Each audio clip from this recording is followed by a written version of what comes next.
Mesdames et messieurs, bonsoir. À la une de ce 19h, les droits humains ne sont pas respectés dans la boucle du Mouhoun. C'est la principale conclusion d'une étude menée par le ministère en charge des droits humains. Pour changer la donne, tous les acteurs sont interpellés. 37 élus locaux des provinces du Mouhoun et des Balais sont ainsi à l'école de ces droits humains. L'objectif affiché est clair, amener ces élus locaux de ces provinces à intégrer ces questions de droits humains dans leurs plans communaux de développement. Construite il y a de cela 2 ans, l'école primaire de Cassel dans le Sénat n'aura résisté que 2 ans, que 2 mois, emportés par des vents violents. En attendant de situer les responsabilités pour l'heure, c'est le logement du directeur de l'école qui fait office de salle de classe. Les parents d'élèves, eux, également ont construit une classe sous période pour certains élèves afin d'assurer la continuité des cours. Images et commentaires dans un instant. Mesdames et messieurs, bienvenue au 19h de la télévision du Burkina. Cela dit, les plans communaux de développement doivent prendre en compte les droits humains. C'est du reste le souhait de la direction régionale en charge des droits humains de la boucle du Mouhoun. Lundi dernier, elle a initié une session de formation au profit de 37 élus locaux des provinces du Mouhoun et des Balais. Samson Bachono, Christophe Traoré. Les élus locaux des provinces des Balais et du Mouhoun sont à l'école des droits humains ici à Boromo. Selon une étude du ministère, les droits humains sont violés dans la région de la boucle du Mouhoun et les autorités communales sont interpellées. Donc en gros, nous allons parler donc de l'approche basée sur les droits humains. C'est-à-dire comment prendre en compte donc les droits humains dans l'élaboration donc des plans de développement. Nous allons également donc parler des grands principes donc de l'approche basée sur les droits humains et aussi comment donc prendre en compte les droits humains dans la programmation donc de leurs activités. Et aussi, on va terminer donc par le rôle de ces élus-là dans la mise en œuvre donc des droits humains. Pour le premier responsable administratif de la province des Balais, cette formation est attendue. Étant ceux qui sont à la charge de la protection des droits humains au niveau de leur commune, ils doivent appréhender tous les contours du terme, et ce que c'est que les droits humains, et l'intégrer dans leur plan de développement et dans leur programmation au niveau des communes pour tout ce qu'ils doivent faire pour que les droits humains ressortent dedans.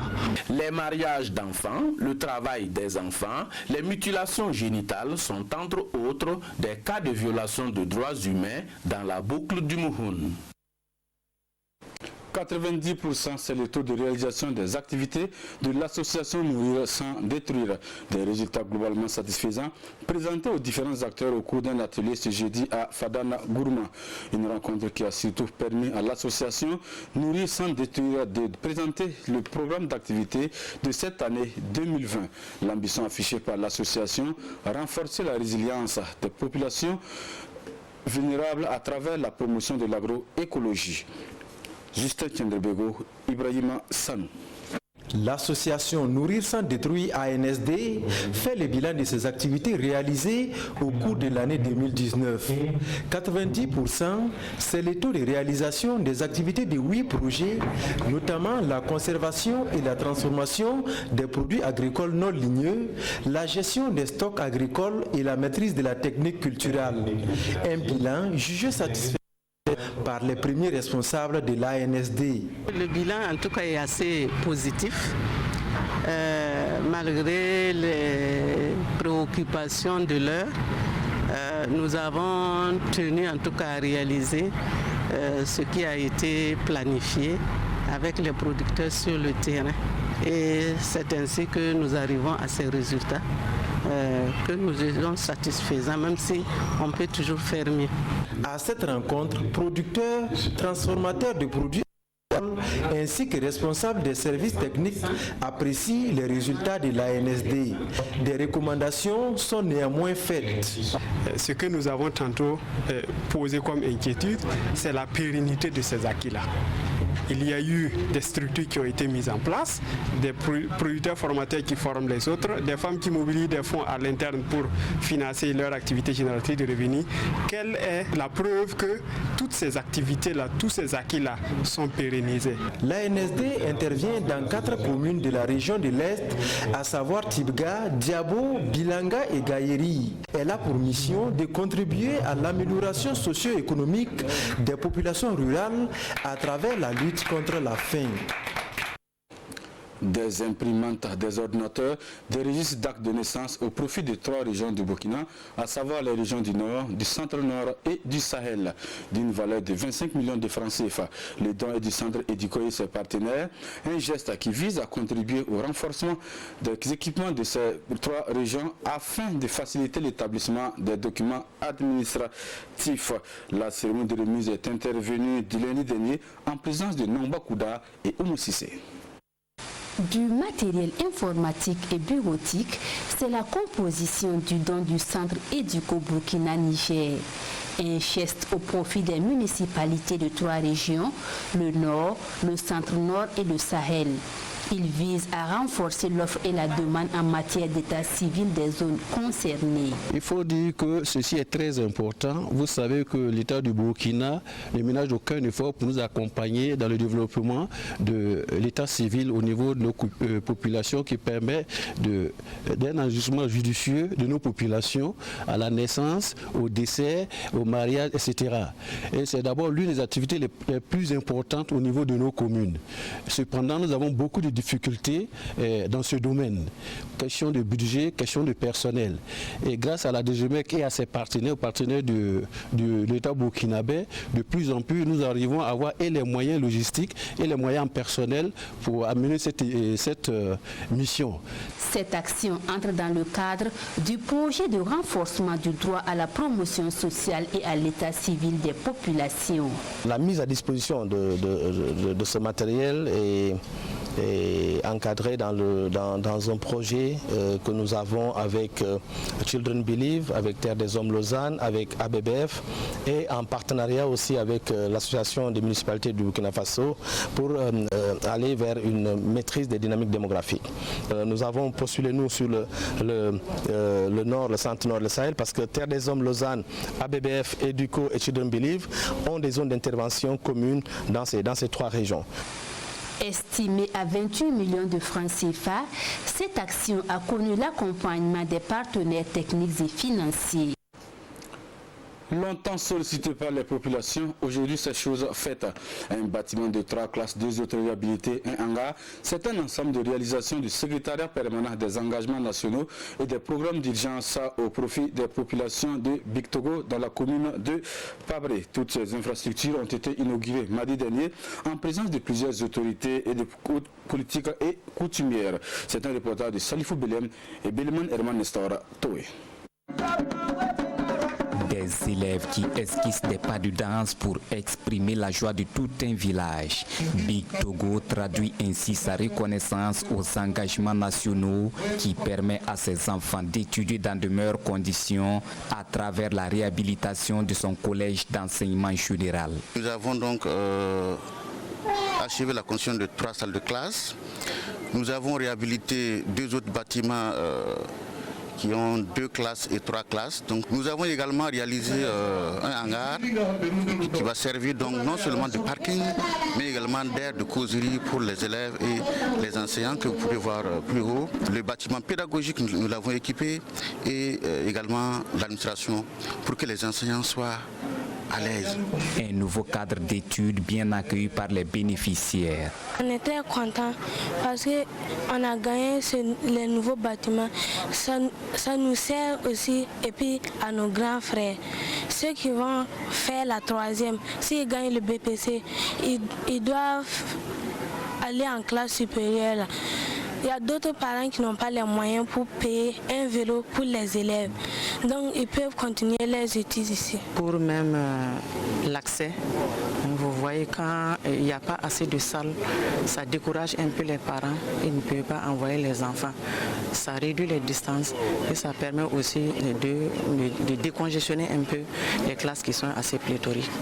Donc vraiment c'est un soutien qu'on ne peut pas estimer, quoi. Avec l'achèvement de ce nouveau bâtiment, le collège d'enseignement général de Big Togo est en phase de devenir un lycée, toute chose qui va accroître l'offre éducative dans la localité. Le coût de réhabilitation des infrastructures s'élève à 34 millions de francs CFA.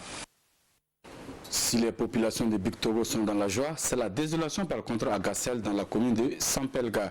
Construite il y a de cela 2 ans, l'école primaire de cette localité, située à une cinquantaine de kilomètres de Dori, est partie en ruine, emportée par des vents. Depuis lors, c'est le logement du directeur qui se fait office de salle de classe.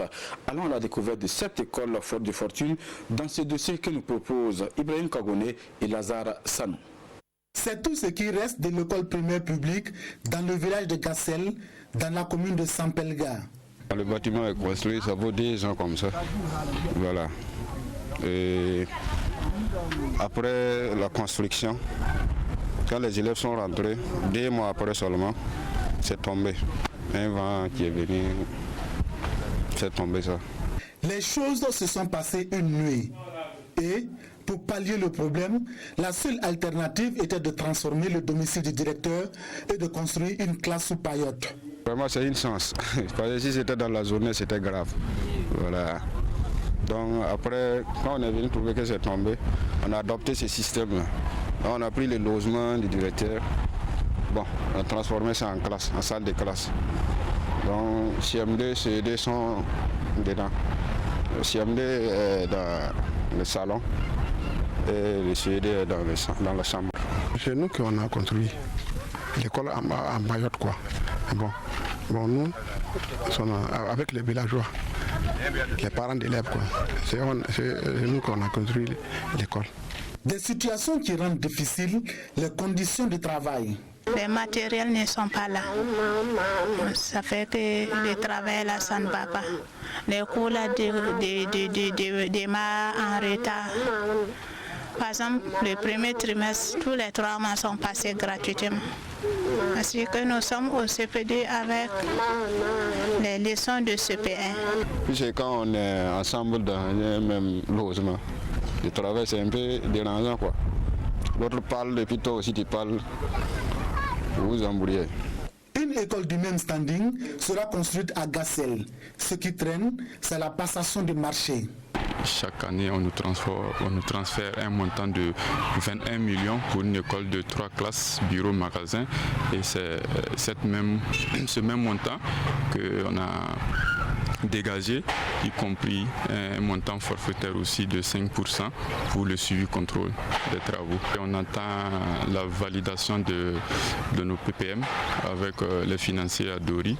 L'école de Gassel comporte 3 classes, à savoir CP2, CE2 et CM2, avec un effectif total de 43 élèves. Le souhait du personnel enseignant et des parents d'élèves est la construction d'un nouveau bâtiment qui respecte surtout les normes. Toujours dans la région du Sahel, précisément à Dori, la direction provinciale des sports et des loisirs du Sénat dote les différentes structures de la province de matériel sportif. Par ce geste, la direction provinciale entend ainsi encourager ses bénéficiaires à la pratique du sport. C'est 12 ans. Du matériel sportif et de loisirs au profit des différentes structures sportives de la province du Sénat. Par cet accompagnement, la direction provinciale entend encourager la promotion du sport pour tous. Partout où on ira sur les sites, les gens pratiquent beaucoup le football. Voilà, donc c'est pour les encourager. C'est pour cela que nous avons choisi des ballons de football pour encourager ces gens-là qui se retrouvent chaque 17 heures pour jouer, à continuer à jouer. Les jeux de société comme le Scrabble, Dame, Ludo, pétanque, ça se pratique aussi dans différents sites et différents coins. C'est ce que nous avons, après notre prospection sur le terrain, c'est ce que nous avons constaté. Et nous avons décidé de les accompagner et de les soutenir. C'est avec un sentiment de joie que vraiment ce soir on rentre tout courageux avec ce matériel de sport, de loisirs que notre commune a bénéficié. Ça nous permet également de renforcer la cohésion sociale. Ça permet aussi de rassembler les jeunes autour du ballon, autour du damier et les jeux de société. L'équipe provinciale du Sénat, vainqueur pour la 3e fois consécutive de la Coupe du gouverneur du Sahel, organisée en marge des festivités du 11 décembre, a saisi cette opportunité pour remettre le trophée au premier responsable de la province. Ces joueurs, ces membres de l'encadrement technique, soyez fiers et honorés pour cette prouesse qui nous fait honneur. Soyez rassurés de notre constant accompagnement pour le rayonnement de l'équipe. La balle est aussi saisie au bon par les forces vives de la province du Sénat pour présenter leur vœu au haut-commissaire. Elles ont à l'occasion renouvelé leur disponibilité à l'accompagner dans l'administration de la province. Point final pour cette édition 19h sur la télévision de Burkina. Merci de nous avoir suivis. Bonne suite de programme.